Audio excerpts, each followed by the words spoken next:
సంగారెడ్డి జిల్లా నారాయణఖేడ్ పట్టణంలోని సాయిబాబా ఫంక్షన్ హాల్లో నిర్వహించిన భూభారతి చట్టం 2025పై అవగాహన కార్యక్రమంలో ఎమ్మెల్యే సంజీవరెడ్డి, జిల్లా కలెక్టర్ వల్లూరి క్రాంతి, డీఎస్పీ వెంకటరెడ్డి రైతులు పాల్గొన్నారు. ఈ నేపథ్యంలో భూభారతి చట్టంలోని సెక్షన్లు, వాటి వివరాలను రైతులకు పవర్ పాయింట్ ప్రజెంటేషన్ ద్వారా అధికారులు రైతులకు అవగాహన కల్పించారు. ఈ సందర్భంగా జిల్లా కలెక్టర్ మాట్లాడుతూ భూభారతి చట్టంతో రైతుల భూములకు భద్రత లభిస్తుందని అన్నారు. భూభారతి చట్టం రైతులకు వరమని అన్నారు. భూ సమస్యల శాశ్వత పరిష్కారానికి నూతన భూభారతి ఆర్ఓఆర్ చట్టం ఎంతగానో దోహదపడుతుందని జిల్లా కలెక్టర్ అన్నారు. నారాయణఖేడ్ ఎమ్మెల్యే సంజీవరెడ్డి మాట్లాడుతూ రైతులు, ప్రజలు పడుతున్న ఇబ్బందులను గమనించిన రాష్ట్ర ప్రభుత్వం భూ సమస్యల శాశ్వత పరిష్కారానికి నిపుణుల కమిటీతో వివిధ రాష్ట్రాల్లో అధ్యయనం చేసి పటిష్టమైన చట్టాన్ని రూపొందించే అమల్లోకి తెచ్చిందని తెలిపారు. గత ప్రభుత్వం ప్రవేశపెట్టిన ధరణి పోర్టల్ ద్వారా ప్రజలు అనేక సమస్యలను ఎదుర్కొన్నారని, ఇప్పుడు ఈ భూభారతి చట్టం ద్వారా అన్ని సమస్యలు సులభంగా పరిష్కరించడానికి అవకాశం ఉందని అన్నారు. భూ సమస్యలపై రైతులు మీ సేవలో దరఖాస్తు చేసుకోవచ్చని వెల్లడించారు. ధరణిలో అప్పీల్ చేయడానికి అవకాశం లేదని, సివిల్ కోర్టుకు వెళ్లాలని ఈ భూభారతి చట్టంలో తహసీల్దార్ నుంచి ఆర్టీఓ, ఆర్టీఓ నుంచి కలెక్టర్, కలెక్టర్ నుంచి ల్యాండ్ ట్రిబ్యునల్కు దరఖాస్తు చేసుకునే అవకాశం కల్పించారని అన్నారు. ఈ చట్టం ద్వారా రికార్డుల్లో తప్పుల సవరణకు అవకాశం కల్పించడం జరిగిందని పేర్కొన్నారు. ప్రభుత్వ ఆదేశానుసారం త్వరలో గ్రామ సభలు నిర్వహించి రైతుల నుంచి తమ సమస్యల వివరాలను సేకరించడం జరుగుతుందని తెలిపారు.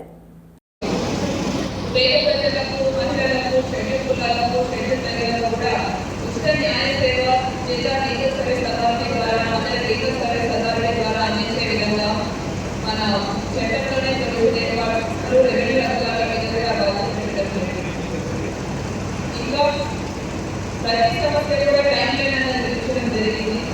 భౌతిక 30 రోజుల్లో చేయాలి. ఒకవేళ ఆ విధంగా తహసీల్దార్ చేయకపోతే ఆటో సక్సెషన్ అనేది గ్రాంట్ అవుతుంది.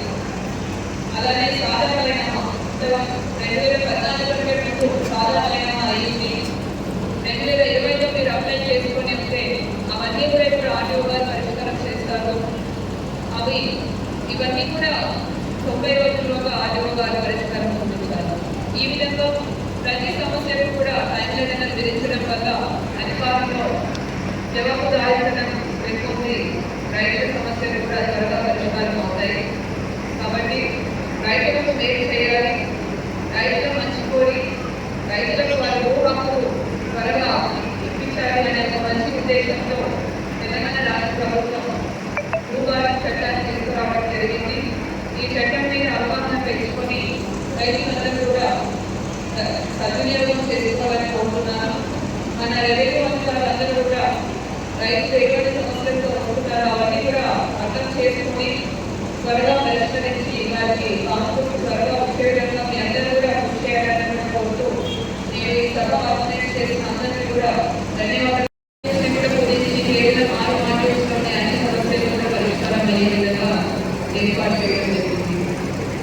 అలానే ఇదివరకు ఏదైనా పేరు మార్పు చేయాలి అంటే నోటీస్ ఇవ్వడం అన్నది కంపల్సరీ లేదు కాదు.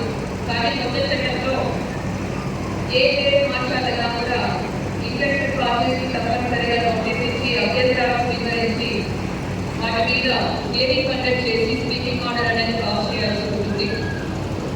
ఇది చేయడం వల్ల తప్పులు జరగకుండా ఉంటాయి.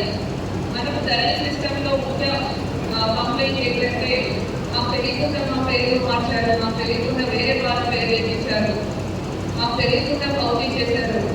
ఇటువంటి కంప్లైంట్స్లో రైతులు ప్రజామాన్యంలో చూపుతారు. కానీ భూభారతి చట్టంలో ప్రొసీజర్ అనేది ఫాలో అవ్వాలి. రెవెన్యూ అధికారులందరూ కూడా తప్పనిసరిగా పూర్తి ప్రొసీజర్ ఫాలో అవుతూనే పేరు మార్చి అనేది చేయాలి. ఎవరికైతే ఇంట్రెస్ట్ ఉందో ఆ ల్యాండ్ మీద వాళ్ళందరినీ సివిల్ కోర్టు నుంచి ఆర్డర్ వస్తేనే పేరు మార్చడం జరిగేది. కానీ ఇప్పుడు అప్పీల్ సిస్టమ్ అనేది చేయడం జరిగింది. ఎవరైనా రైతుకు వారి భూమిలో ఇప్పుడున్న భూ రికార్డులో మా పేరు లేదనుకుంటే మీరు ఏడాది లోపల భూభారతి పోర్టల్లో మీరు దరఖాస్తు చేసుకోవాలి. ఆ దరఖాస్తు చేసుకుంటే అవన్నీ కూడా 5 లక్షల లోపల అయితే ఆర్టీఓ గారు పరిశీలించి పరిష్కరించుతారు. 5 లక్షల కంటే ఎక్కువ అయితే జిల్లా కలెక్టర్ పరిశీలించి పరిష్కారం చూస్తారు. కాబట్టి ఎటువంటి సవరణలు ఉన్నా కూడా ఇప్పుడు మీకు ఏర్పాటు మీరు అప్లై చేసుకోవచ్చు. ఆటోగా ఇచ్చిన నిర్ణయంతో ఒకవేళ మీరు సంతృప్తి చెందకపోతే అప్పీల్ సిస్టమ్ కూడా ఏర్పాటు చేయడం జరిగింది. జిల్లా కలెక్టర్ ముందు మీరు అప్పీల్ చేసుకోవచ్చు. ఒకవేళ జిల్లా కలెక్టర్ ఇచ్చిన ఆర్డర్లో కూడా మీరు రైతు సమస్యలు కూడా త్వరగా పరిష్కారం అవుతాయి. కాబట్టి రైతులు మేలు చేయడానికి రైతులు మంచుకోడి రైతుల వారి ఊహాకు త్వరగా చూసాలి అనే ఒక మంచి ఉద్దేశంలో తెలంగాణ రాష్ట్ర ప్రభుత్వం భూభారత చట్టాన్ని తీసుకురావడం జరిగింది. ఈ చట్టం మీద అవగాహన తెలుసుకొని రైతులందరూ కూడా సద్వినియోగం చేసుకోవాలని కోరుతున్నాను. మన రైతు అందరూ కూడా రైతు ఎటువంటి సమస్యలతో వస్తున్నారో అవన్నీ కూడా అర్థం చేసుకొని త్వరగా పరిష్కరించి వారికి బాగుంటూ త్వరగా ఉపయోగపడాలని అందరూ కూడా కృషి చేయాలని కోరుతూ నేను ఈ సభ ఆర్గనైజ్ చేసిన అందరికీ కూడా ధన్యవాదాలు తెలుపుతూ ఉంటున్నాను. భూభారతి విడుదల కార్యక్రమం రైతులకు మేలు చేయాలనే ఉద్దేశంతో మీకు అందరికీ తెలుసు, భూమి అంటే ఒక ఆత్మ గౌరవం సంబంధించింది. భూమి అంటే అలా సొసైటీలో గౌరవం, గ్రామంలో గౌరవం. నిజాం చదువు నుంచి సర్వే చేసి అప్పటి వెలుగు చట్టాల ప్రకారం మీకు అందరికీ ఎందుకంటే భూమి శిస్తు అనుభవం భూమి ప్రతిసారి భూమి శిస్తు జమాబందీ చేస్తుంది. జమాబందీలో ప్రతి సంవత్సరం నాకు ఇష్టపడి బాగా తెలుసు సీనియర్ జమాబందీ ప్రతి సంవత్సరం చేస్తే అప్పుడు ఎవరి భూమి అన్ని రోజులు తీసుకోవాలంటే 200 వాళ్ళ పేరు అప్పుడే త్వరగా దాంట్లో నాలుగు సిస్టమ్ ఉంటుంది. అట్లాంటిది పోయి ఇప్పుడు 15 సంవత్సరాల క్రితం 30 సంవత్సరాల క్రితం భూమి అమ్ముకొని పోయి వాళ్ళందరూ ఎక్కడో అమెరికా సెటిల్ అయితే వాళ్ళ పేరు మీద ధరణిలో పాస్బుక్ వచ్చింది. 200 పేరు లేదు, కాఫీ చేసుకొని బతుకుతున్న వాళ్ళ పేరు ఎక్కడ లేదు, కానీ అమెరికాలో ఉంటున్న పేరు ఉంది. అలా మనం ఎన్నో చోట్ల చూసాం. మనకు అసైన్మెంట్ ఇచ్చిండ్రు ప్రభుత్వ పరంగా, మనకు అసైన్మెంట్ కమిటీ ద్వారా పీడోలకు, ఎస్సీలకు, ఎస్టీలకు అందరికీ కూడా 2 ఎకరాల, 3 ఎకరాల, 5 ఎకరాల భూమి ఇవ్వడం జరిగింది. అది కూడా మనకి రైతులు చూస్తే వాళ్ళ పట్టణంలో పెద్ద భూస్వామ పేరు రావడం జరిగింది. ఇట్లాంటి కార్యక్రమం చాలా చాలా చోట్ల ఇదే జరిగింది. తర్వాత మనము ఇళ్ల పట్టాల నుంచి ఎన్నో గ్రామాల ల్యాండ్ పర్చేస్ కింద ప్రభుత్వము డబ్బులు కట్టి డబ్బులు చెల్లించి భూమి కొనుక్కొని వీడియోలకు పట్టాలు ఇవ్వడం జరిగింది. మళ్ళా ఓటు సమస్య మీకు అందరికీ తెలుసు. ఓటు పోతే కొందరు ట్రైనింగ్ మార్చాయి. మన ఒకళ్ళకి రాయబట్టి ఫీజులు పెట్టాల్సి వస్తుంది, ఫీజులు ఇవ్వాల్సి వస్తుంది. అది ఎన్ని సంవత్సరాలకు కేసు తెగిపోతుందో ఆ కేసు తెగిపోయే టైం కూడా లేదు. కాబట్టి దీనివల్ల చాలా ఇబ్బందులు ఎదుర్కొన్నారు చాలా మంది రైతులు వస్తుంది. అది కూడా కాకుండా పేరు తప్పడితే సరైన తప్పకుండా మొత్తం కలెక్టర్ వాళ్ళ వరకు ఎదిగవడం జరిగింది. మొత్తం బీఆర్ఓ తీసేసిండు, తహసీల్దార్ అధికారాలు తీసేసిండు. ఆర్డీఓ లెవెల్ కూడా అసలు ఏం అధికారాలు లేకుండా పోయింది. పోతే కలెక్టర్ దగ్గర పోవాలి, లేకపోతే సీసీఐ పోవాలి. చాలా ఇబ్బందులకు ఎదుర్కొన్నారు రైతు సోదరులు. ఇప్పుడు అట్లాంటి పరిస్థితి లేదు. ఒకవేళ తహసీల్దార్ దగ్గర ఏమైనా పొరపాటు జరిగితే ఆర్డీఓ అప్పీల్ పోవచ్చు 30 రోజులు లోపల.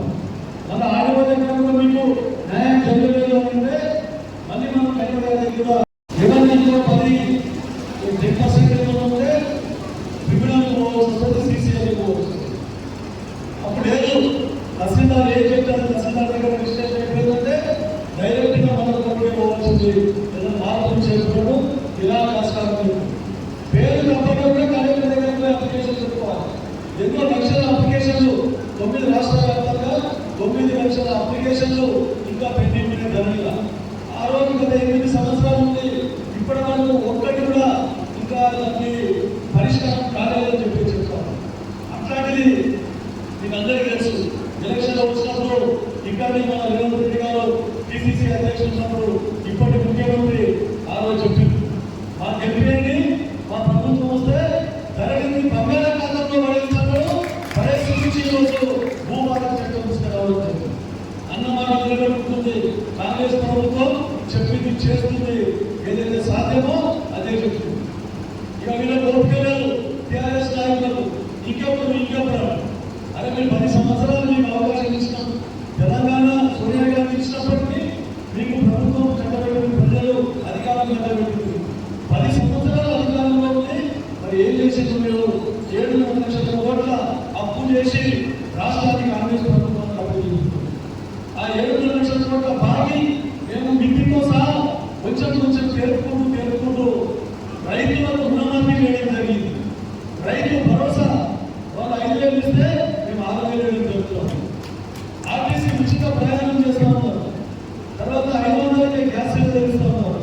200 యూనిట్ లోపల ఉంటే మీరు 200 యూనిట్లు కరెంట్ బిల్లు ఫ్రీ చేయడం జరిగింది. మరి మీకు అందరికీ తెలుసు, ఇప్పుడు కూడా ఈ ధరణిలో ఎన్నో సమస్యలు తీసుకుంటాయి. ఇప్పుడే కాదు, మీకు ప్రతి గ్రామంలోకి రెవెన్యూ అధికారులు వచ్చి మీ సమస్య ఏమైనా ఉంటే ఆ సమస్యలు కూడా తీర్చే విధంగా కృషి చేస్తారు. ఏమైనా తప్పులు ఉంటే అవన్నీ కూడా సరి. Hi everybody, this is Kiriti Damaraju. Like, share and subscribe to Saira TV.